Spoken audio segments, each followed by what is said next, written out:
All right, welcome to episode number 15 of the Benchwarmers Perspective. Today I am here with none other than Mr. Scott Decamp. Welcome back to your kind of alma mater here. Oh, yeah. How's it feel to be back? Awesome. Feels like I never left. Yeah. Everyone's always welcoming here. And the great thing there's a lot of great things about working here. I learned so much. Yep. Made so many great relationships and left on good terms, I feel. Yep. So was just pursuing other avenues, which we can talk about. But every time I see your dad, he gives me a big old hug. Yeah. You know, I've always believed we can help each other still, even though we do some things that might be viewed as competing. Yep. I still think being in this kind of market, we can help each other. Yeah. So kind of explain to people what you're doing now and how it's transitioned from here to kind of the schools you're working with and how you're helping them. Yep. So now I am working for Mona Shores Public Schools and Whitehall District Schools. My titles are similar, but a little different in each spot. So Mona Shores Public Schools is the school that hired me, actually, technically. They're paying benefits and all these things. But anyhow, with Mona Shores, my title there is Promotion and Alumni Specialist. So promotion is kind of what it sounds like. We're promoting all the positive things going on in the whole school district, all the buildings, the triple threat, as we call it there, academics, arts, and athletics.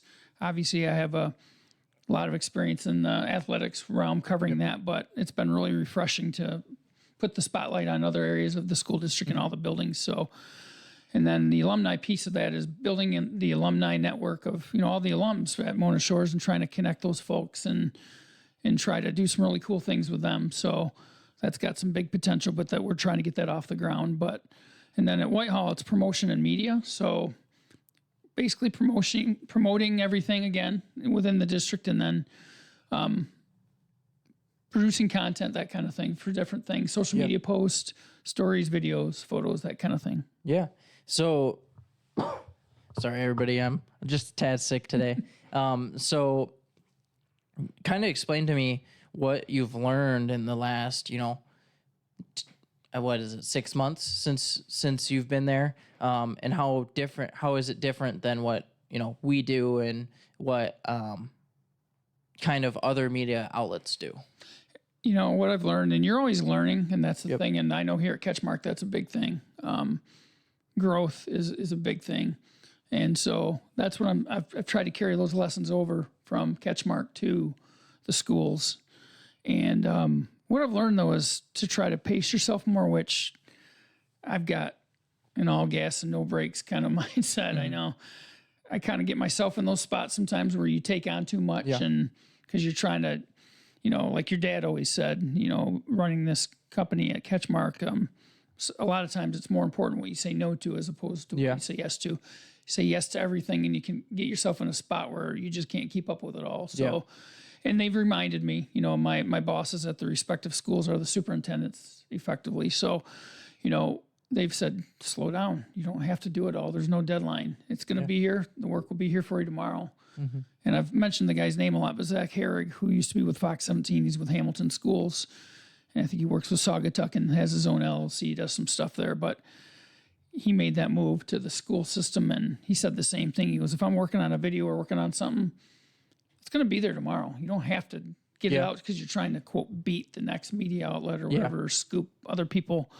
Yeah, you want to still be first, but at the same time, yours is going to be unique. Yeah. So, and people are going to like that too. And I keep bringing this up, but another thing I learned here was your dad was really big on an abundance mentality. Yeah. And what that means for people who have not heard that. Quick break from the action to thank our sponsor. Meraki Performance is a leader in performance coaching. Whether you're looking to motivate your business or your athletic team, Meraki Performance can help. Check them out at merakiperform.com. It was kind of new to me too, was you don't always have to be first, or you don't have to be the only one. Yeah. Other people can succeed too. Yeah. So again, there's a little bit of a competition factor, but at the same time, I think in this kind of market, we can work together and help each other produce our own stuff, or we can all coexist, I guess. Yeah. And, on that topic of learning, one of the things you mentioned there was the having to beat that next media outlet. And something that I've learned over the last, 4 or 5 months of being in season was just that a lot of times the first 2 articles I wrote, first 2 football weekends, were I got to get home, I got to write this, I got to get it done before, a competitor gets an article out. And what I started to realize is that you don't always have all the information if you do it right then.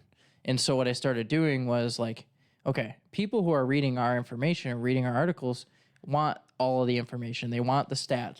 They want, the player, what players played well, who did what. They want all that. And when you don't have that because you're trying to get it out quick, they stop reading. So what I started doing was saying, okay, rather than spending all night trying to get this done at till, 1 a.m., 12 at night, midnight, I'm going to take a night and go to sleep. So I'm going to come home, I'm going to go to sleep, I'm going to rest, and then I'm going to write the article first thing in the morning. And it was funny because our viewership numbers actually went considerably up just because the content that we were then producing was more, it had more information. And I also think it was better written because I wasn't writing it at, 1 or 2 a.m. I think you're correct on all those things. It's more comprehensive. It's maybe more accurate. I think people appreciate that. They want the comprehensive coverage. They want obviously you want to make sure it's accurate. And is it more important to be first or be right or be comprehensive? And I think like you found is the latter. Now for me, I started doing stuff in the morning because I'm getting too old to do that stuff at night and stay up too late anymore. But I think in CatchMark's done a great job. Yeah. When I was here, and obviously you guys have continued to up the ante and elevate things, since I've left here. But I think doing in-game updates, that kind of holds people over for that night, like game night or whatever. Yeah. And you don't have to kind of quote blow all the coverage at first. You can space it out a little bit. Yeah. And, I think that, like you said, that as you do that game coverage, people have the answer to the who won question earlier. So the answer at that point, your readers aren't looking for who won.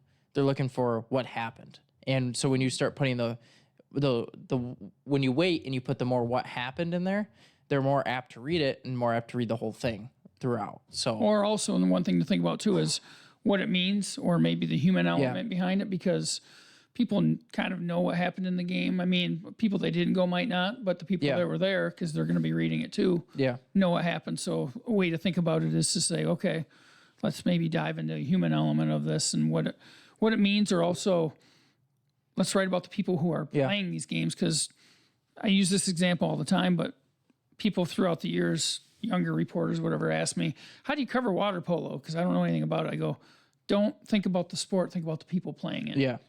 If you focus on the people playing it and just tell them, hey, I don't know much about this sport, can you guide me along? They love the coverage and the acknowledgement, so they're going to be patient with you. Yeah, and I think that like something I don't know a ton about is tennis. And so the first time I covered tennis, I was like, what's going on? Like, who's playing well? I mean, I see that they're scoring points. What do any of these mean, right? And when I started writing about it, when I wrote more like about who the people were that were playing and the athletes that were playing, it ended up being better writing overall, just because those kids, they not only appreciate the coverage, but their name is on something, and that's a big deal for them, right? A question I have for you, and something that I think kind of goes hand in hand with this, is how, as a writer, do you avoid burnout when you're going? I like coming into winter, you got 3 games a week you got to cover. How do you avoid that, like just being dead tired after 3 or 4 weeks of it and kind of unmotivated? It's tough because it's kind of the nature of the business or the industry, but kind of going back to the outset of this podcast is not overcommitting yourself and just picking your spots. And I think you've done a really good job of enlisting the help of some sports nuts to get out to events and get those updates and more out there. I think just as hard as it is, because it's hard to say no, but you just have to know, You have to say yes to the right things and just not overextend yourself. And I know that's funny coming from me because I'm the king of that or have been the king of that. But, sitting in the seat is different than being out there and doing it. I can say it now, but I got to follow my own advice. I've been trying to do that, a better job of that with my new career that I have, new positions that I have now. So what does that look like for you now? So basically it's I don't want to say it's not too big of a challenge in terms of can't handle it, but working for two districts, they're not real far apart, but they're not right next door either. So it might be like in a given week, and I don't have set hours either. That's the other thing. So Bill O'Brien, superintendent over at Mona Shores, fantastic leader. And I'll say the same about interim superintendent CJ Van Weeren. He's been great. They've both been phenomenal to work for. They've shown a lot of grace and let me kind of do what I need to do. They're like, we don't have expectations of when you're supposed to be your professional. We'll know you get the work done, so get it done. Yeah. 1 week you might work 60 hours, and next week you might work 20. Yeah. 1 week I might work 2/3 at Whitehall and 1/3 at Shores, and then it might flip the next week. Just depends on what's going on, what projects are going on. But it's been really good. And so the pace has been good. And like if I do feel I'm starting to get a little overwhelmed, I can just step back and say, hey, okay, I'm going to take the afternoon off or whatever. I'm going to go do this and run errands or do something non-work related. In addition to this, I just kind of announced yesterday, I did have an LLC in the works, but I finally got a project with North Muskegon football just because I have relationships with some of those folks over there. So doing some video work and stuff with them.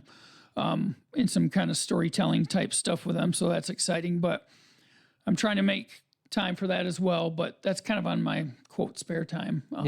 Not that doesn't matter because that's important as well, but I want to make sure that I'm getting stuff done with schools that I'm working for, Mona Shores and Whitehall first. And then when after that's done, then I'm focusing in on the LLC stuff, which it's called Decamp Creative Solutions. Might have to talk to CatchMark about getting a website. So hey, we can do it. But it's been great. It's just cool because I think I still have time to do that, and I still have the energy and the enthusiasm to do it too.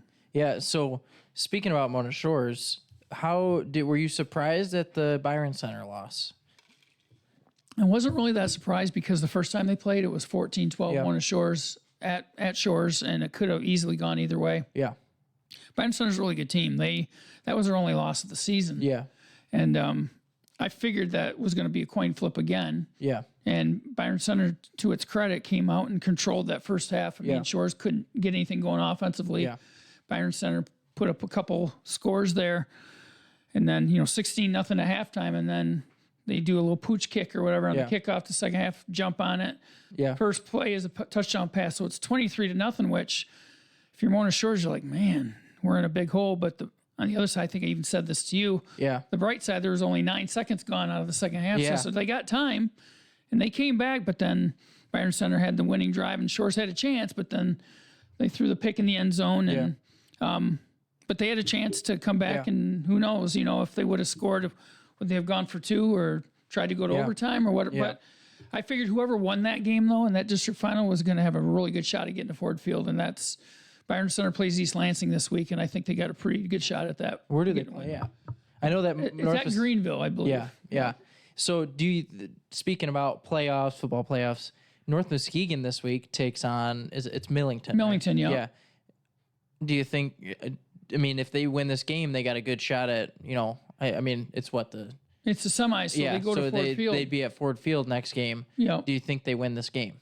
It'll be a tough one. Like, I didn't know what to expect for them going up to Menominee, which me neither. Let me just pause.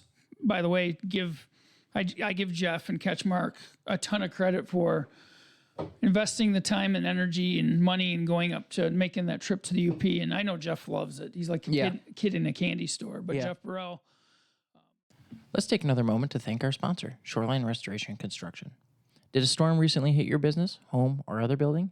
Then Shoreline Restoration and Construction can help. They are a leader in remodels, new construction, and much, much more. They also restore water-damaged buildings, flooded basement, and so much more. I know the stream was a little difficult, but it was just the way. I don't know if you want to explain that on the air or not. Or what happened. So what kind of happened was when we were testing all the stuff that we had given Jeff in the office, we tested it in an enclosed room with, 2 people in there watching him test everything. What the difference was is that when we got to Menominee, not only was it not a closed room, there were coaches in there, but it was a open window room. So there was no window on the portion directly in front, like looking out of the press box. So Jeff where we could have gotten better was we could have given him, a soundboard and a mic, handheld mic that would have been a little bit better. But when we tested it, we didn't think that was necessary.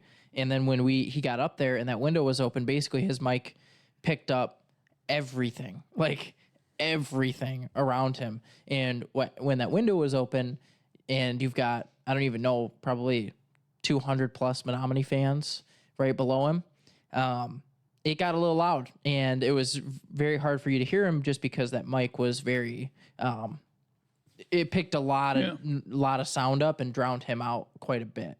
So unfortunately it was kind of out of our control. We couldn't really, we tried different mics, as CJ Bennett, helps with Huddle. He worked for us for a little bit, great SportsNet. And he had a mic and he had to let us borrow it. And that window being open was the big contributing factor there. And I bring that up, I'm not trying to say, hey, that didn't work out well. I bring it up because hopefully people appreciate the fact that Jeff and CatchMark invested all their time and energy to go up there. That's a 7+ hour trip one way. Yeah. And Jeff's that passionate about it. Yeah. CatchMark cares enough to make sure that these teams are covered in these big games. So hopefully everyone gives some grace. Yeah. Because as you know, and as a lot of people in this business know, when you're doing anything live like that, especially an audio and or video thing, there are a lot of things that can happen that don't go your way. Yeah. Well, I appreciate it. That I was kind of surprised. Menominee had only lost to a Division 5 team and barely. And it was a good Kingsford. Division 5. Yeah. Yeah, so you were asking me about that game, and I didn't. So last year, that's who North Muskegon lost to, was Menominee at Gaylord in the semifinals. And Menominee graduated some people, but they still had some good players back, and they had still, with the exception of the 1-point loss to Kingsford, had blown basically everyone else out. Yeah. They scored like 500 points or whatever. Yeah. North Muskegon, not only do they go up there and win on their field, after the 7-hour trip, they posted a shutout. Yeah. Which I don't know when the last time Menominee got shut out on its own field. Yeah. On a team that had scored 500 points this season. So I was surprised. They were talking about business trip, which some people might think that's cliche, but what's meant there, and I know Larry Witham brought this up, I think. He had talked to some other coaches that had made the trip to the UP and played up there. And because that was North Muskegon's first trip up there. But so they went up there and they took care of business. Yeah. So the kids, I'm sure, had fun at the same time, because when you make a trip like that, it's not just the football, it's the everything else around it. It's the bus trip, it's the hotel stay, it's all this stuff, all these memories you're making. But they took care of business in a major way. Yeah. I heard that Dan Hunt, Meraki Performance, had mentioned that they tried to do a phone call with him on the way up there, and that they couldn't get the phone call to work with the speaker, but that he recorded something for him, and he said that I think it was Ken Byard had mentioned that to him that I showed him the video, or that he showed him the video, and that they were laser locked in right before the game when they saw that video. Which, if anybody knows Dan, that's what his business basically is helping athletes be able to get into that flow and be locked in a game. And I was surprised. I was really surprised that they beat him out that as bad as they did. I thought it would be close. I thought it'd be kind of like a Byron Center Motor Shores matchup where it's 14-12 or what was it, 23-30 or whatever. Yep. Like that kind of really close kind of game. And when I saw the score, I was like, holy crap. Well, I was watching the North Muskegon Menominee game on NFHS Network, and I think North Muskegon, from what I could tell, just looked like they just wore them down, because especially their defense. Their defense has been really good all year, and I think that's what set the tone in that game. Obviously, with a shutout, it did, but I think offensively, of course, Menominee coughed it up a couple times. There was a muffed punt, and there was another fumble, and I think that that gave North Muskegon great field position. They capitalized, but it just seemed like they slowly wore them down. And I think that tends to happen because the team maybe starts to lose its will a little bit because you're like, we can't move the ball like we're used to. Yeah. And they moved the ball early in the game, but I think as the game wore on, North Muskegon kind of had it in its favor. Yeah, and I thought weather would be a bigger play into that just because you're so far up north. That They got a pretty clear day. I mean, got a clear, they and were able it to was throw the warm. ball around a little bit. Yeah, warmer, and But they did run a lot. Like North Muskegon, you'd think, all they do is a spread and they throw it around. They did try to establish the run, and they did a pretty decent job of doing that. And I think that keeps the defense honest and the opposing defense honest. So one question, we have our player of the year nominee meeting after this, which for people who don't know, that's our meeting where we have a panel of people who come in and help us vote and decide who our player of the year nominees are going to be.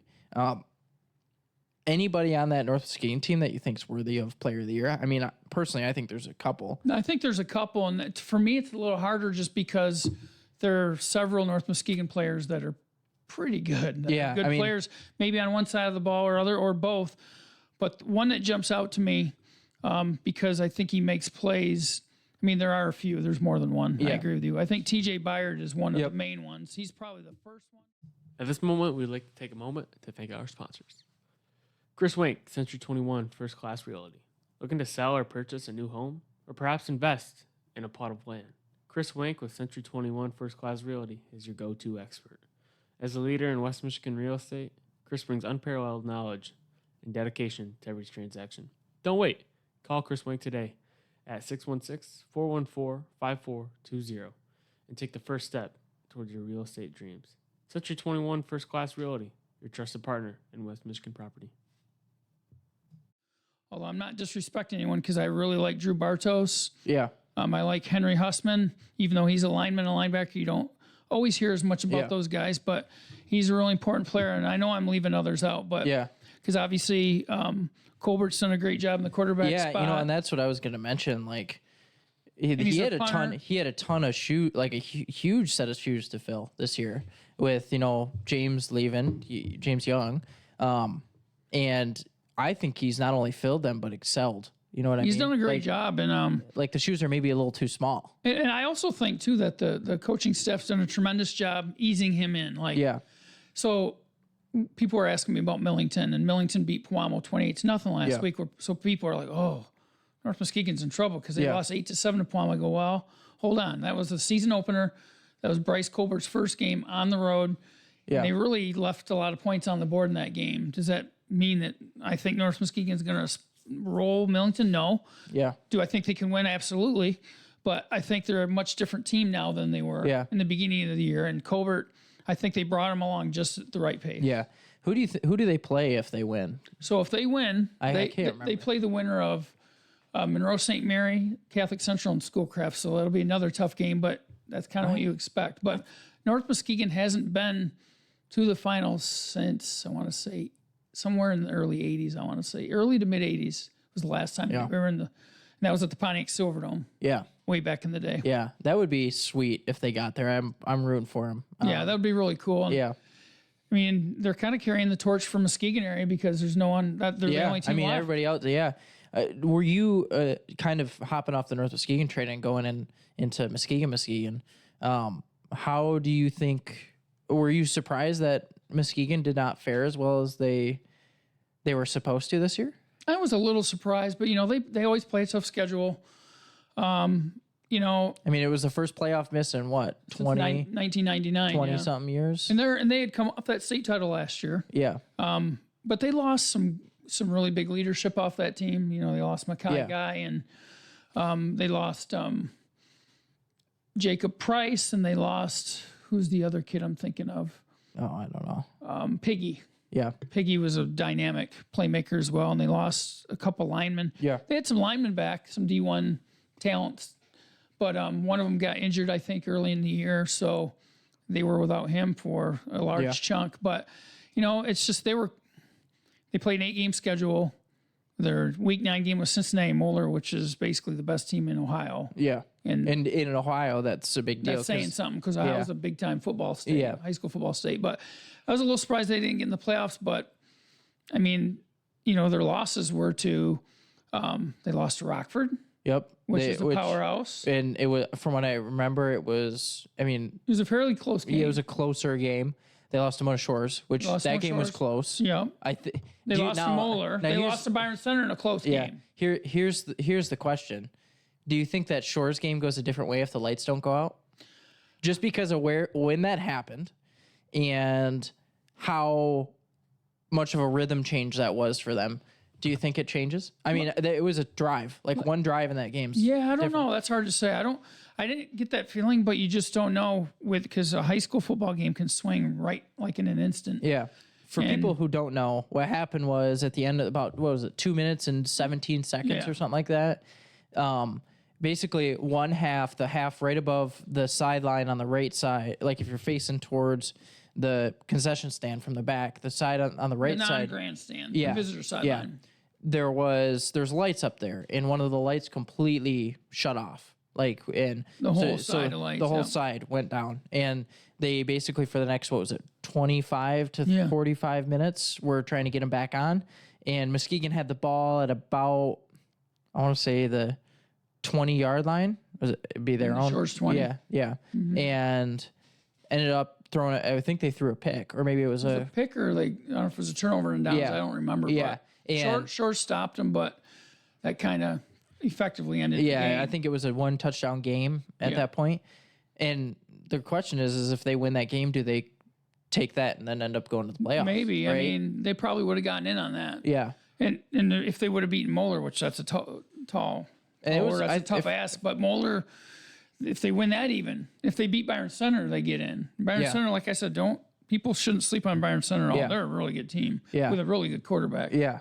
So, I mean, Byron Center, I think, has a shot to win it all. Yeah. They play East Lansing this week. They got Landon Tungate. Their quarterback's really dynamic, a dual threat. Yeah. And they've got some nice pieces around them. So, and they'd play the winner of Groves and Orchard Lake St. Mary. So those are, there's some good teams left there. But, Muskegon surprised me a little bit. But another thing is Muskegon, that's the ultimate pressure cooker up for high school football around here and in this state, I think, because there's such high expectations and they place them on themselves, but they've had so much success over the years that no one expects them to ever have a down year by their standards. Yeah. And they were still a pretty good team. I can tell you right now that people in the playoffs didn't want to see them. Yeah, no, I wouldn't have wanted to. So if they get in, you'd rather not play them just because they're at any given night. I think too, the other thing is that they brought James Young in, and James Young's a great quarterback. And I think a little bit what Muskegon was known for and what has always been known for is the running game. Mm-hmm. And James Young is kind of a passing quarterback. And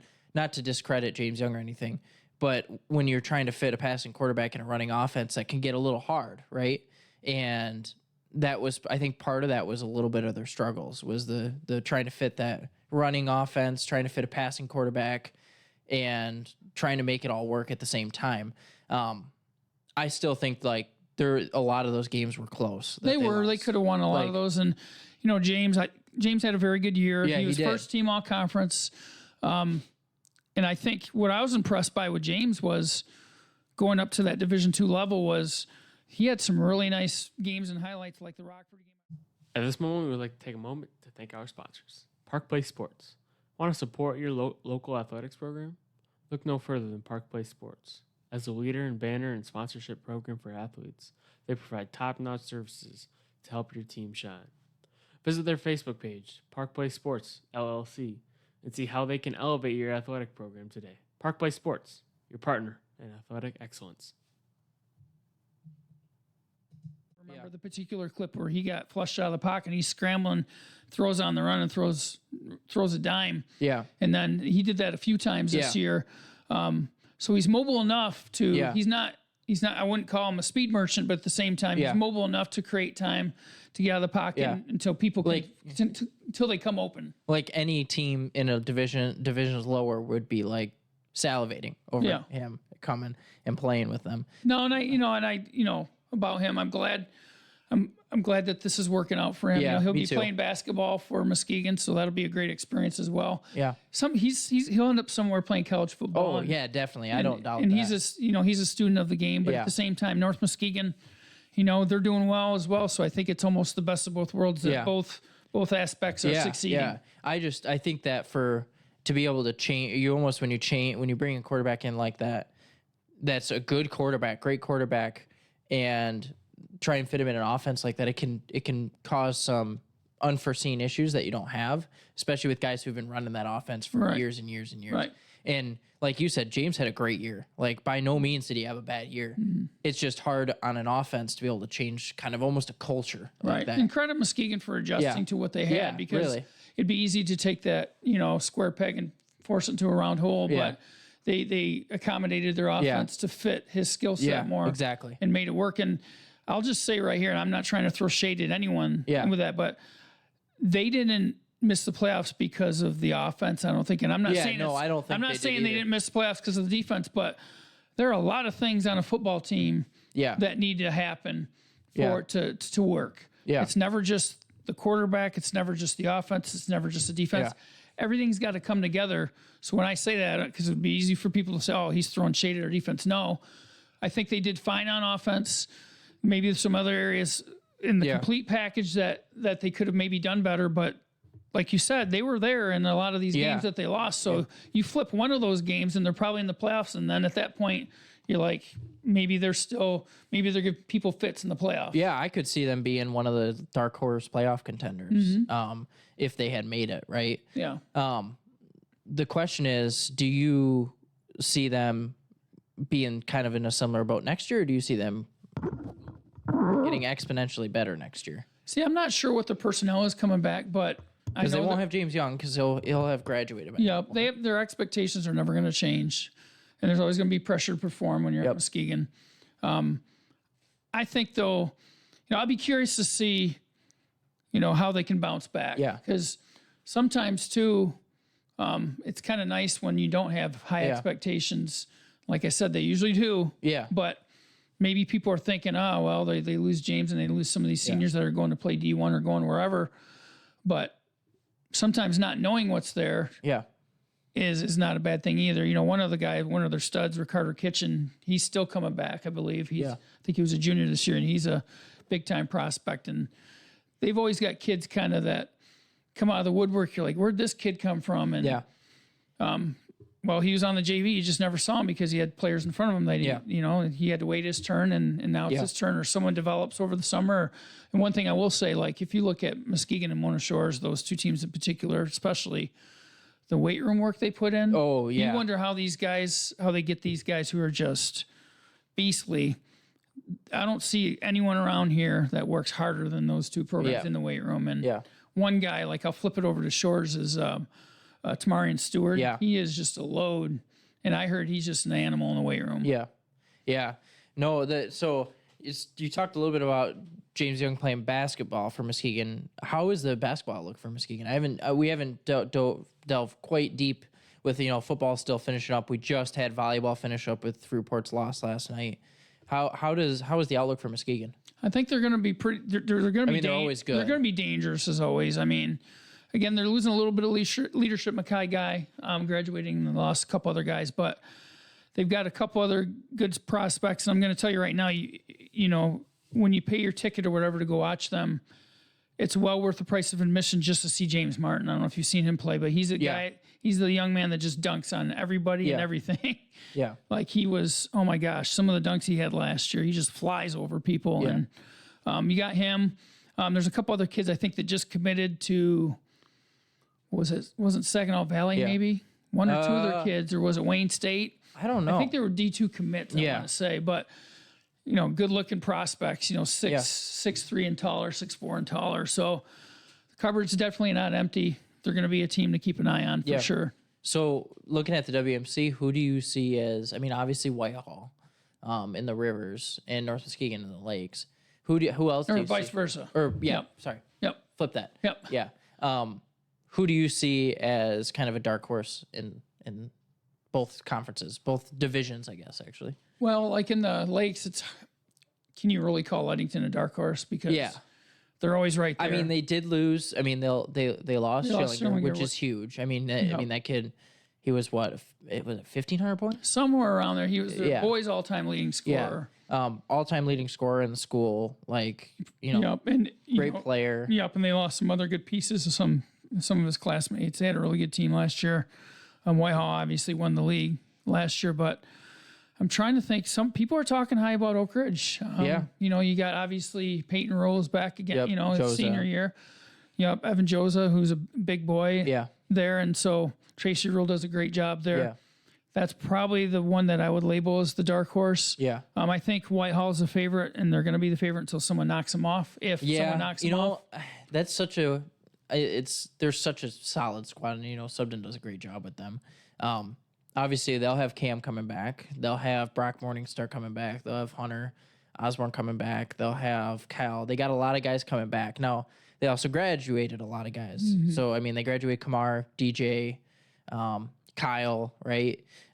So I'm interested to see, and they have a tough schedule. They play Hudsonville once, they play Rockford once, they play Coopersville twice, which Coopersville in and of themselves are a powerhouse. They've been a great team for a few years now, probably more.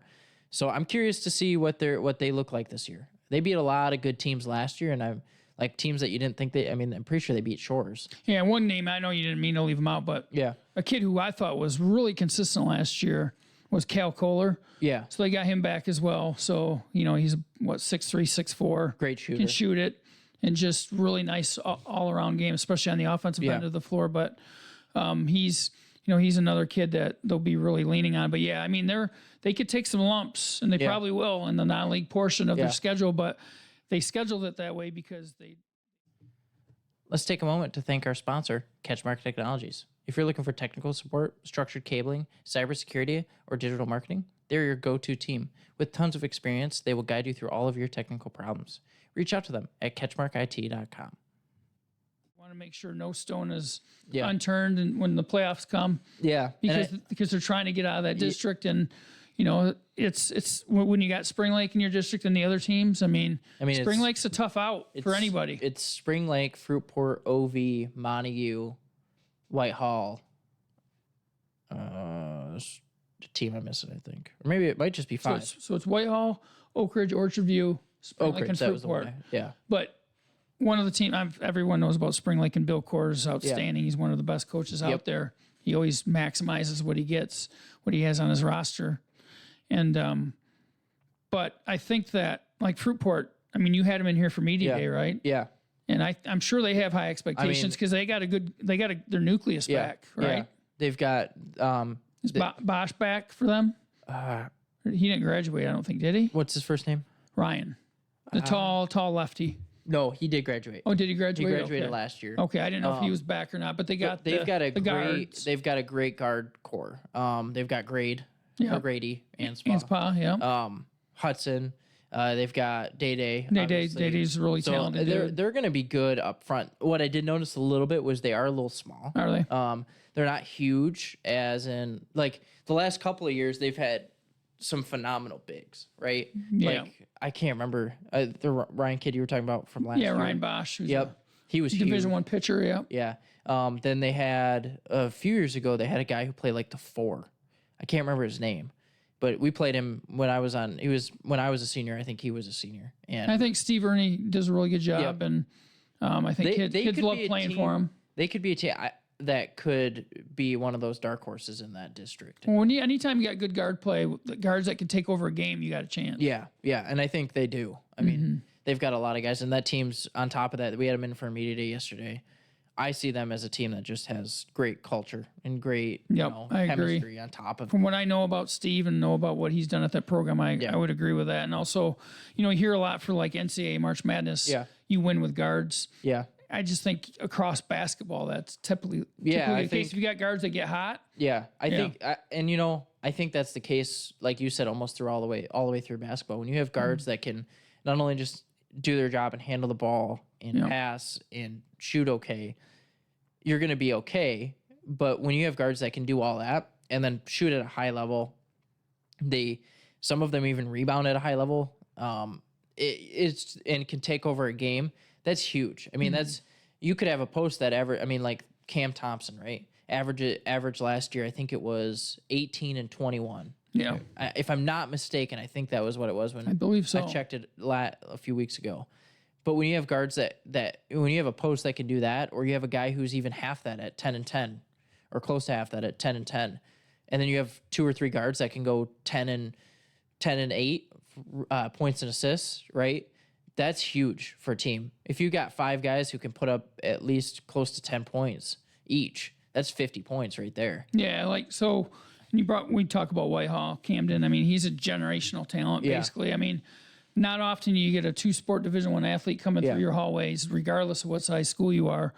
So I'm curious to see how he's going to add on to what he's already done in basketball. And like you said, you talked about the other pieces. I think Christian Subden, he wears his emotions on his sleeve when he coaches, and I think the kids really feed off that. So, like I said, they have some tough games in the non-league, but I would say they're the favorite again in the league. But it'll be interesting. And then in the Rivers, I mean, I don't know how you don't look at North Muskegon just because of the athletes that they have in the school now. Just look at their success in football. Ripster's always done a great job. I see that guy everywhere. Like, he's at everything. He does everything. I know. Some of it's behind the scenes, but people don't know that he's actually a middle school football coach, too. Yeah. I mean, like, I saw him at MCC games for, Owen. I've seen him at Muskegon football games. He's everywhere, like you said. I go to a game and he's there. I'm like, dude, where's this guy come from? But yeah, no, I think they'll be a solid squad. I mean, they're always going to be. I think it's hard to overlook North Muskegon. I'm curious about Hart, what they're going to have come up. Mason County Central could be a team. Yeah, Hart lost the Wyrick kid, if I'm not mistaken. Yep, and that's a big loss for them. Nick Bronsma has done a really nice job there as well. Yeah. Who else did they have the God, what's his name? It's he was a sophomore last year. It's the running family. Who's the cross country Ackley. coach? Ackley, that younger Ackley I can't remember his name. I think he's a junior this year, maybe, but he's I can't. I know who you're talking kind about. of a big-bodied kid, but he's a solid kid. He got some stuff done for them last year. Mason County Central, they had a kind of a younger team last year, I thought. Yeah, they'll be solid. I also think I'm not sure what to expect out of Ravenna. Yeah, that was who I was going to say. It'll be weird for them, I think. I mean, they struggled in football this year. Mm-hmm. And when you see struggles in football, it tends to be kind of similar in basketball. Yeah, they lost some kids at graduation last year. Yeah, so I'm curious to see how good, and a couple other their kids. Yeah, so I mean, Homily, I think, him graduating as well. But they're well coached. Dylan May is a good player. Yeah. He's got some length to him and some skill. Yeah. Well, I think that kind of wraps it up for today. I appreciate you coming on. I'm so pumped for basketball. I can't wait. As well as I do that I'm a basketball guy. It'll be fun. And I'll just because I work for them. They force me to say this, but Mona Shores is another team. I'm curious to see what they're going to deliver this year because they return a lot. And starting with Bledsoe. Yeah. Bledsoe's a really talented player, but they've got Jonathan Pittman, who's their quarterback in football. He's a really rugged player on the basketball court, but it'll be interesting to see what they can build on in year 2 with their new coaching regime there as well. So well, I appreciate you coming on. This was the final episode of season 1. I hope to see everybody in season 2, and I'm excited to see where season 2 goes. And I appreciate you coming on and all that, talking about football, basketball, all of it. And I'll see you at I bet you all kinds of Shores and Whitehall games this winter. So thanks for having me on, and keep up the great work. You're appreciate it. making me proud with the stuff you're doing. I know it's not easy diving into that kind of role when it's kind of new to you, but the good thing is you can make it your own. Yeah. And I know that you guys are doing that. So. All right.